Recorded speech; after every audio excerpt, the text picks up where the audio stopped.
નમસ્કાર દર્શક મિત્રો, હું છું રૂપલ લોણીચિયા. સંપૂર્ણ ન્યૂઝમાં આપનું સ્વાગત છે.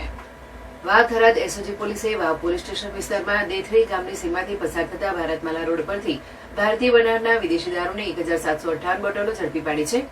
એક કેમ્પર ગાડીમાંથી આ દારૂ મળી આવ્યો હતો. પોલીસે દારૂ અને ગાડી સહિત કુલ ₹9,69,806 નો મુદ્દામાલ જપ્ત કર્યો છે. એસઓજી શાખાનો police staff night round patrolling કરી રહ્યો હતો. તે દરમિયાન સાંચોર રાજસ્થાન તરફથી એક સફેદ રંગનું નંબર પ્લેટ વગરનું મહિન્દ્રા બોલેરો કેમ્પર આવતું દેખાયું. ગાડીની આગળ પાછળ ચેનલ લગાવેલી હતી અને નંબર પ્લેટ ન હોવાથી શંકાસ્પદ જણાતા પોલીસે તેનો પીછો શરૂ કર્યો હતો. કેમ્પર ગાડીના ચાલકે ગાડી પૂર ઝડપે ભગાવી હતી. તેને ભારતમાલા રોડ પર યુ ટર્ન લઈ રાજસ્થાન તરફ પરત ભાગવાનો પ્રયાસ કર્યો હતો. પોલીસે ફરી પીછો કરતા ચાલક ગાડી રોડ પર મૂકી ખેતરોમાં નાસી છૂટ્યો હતો.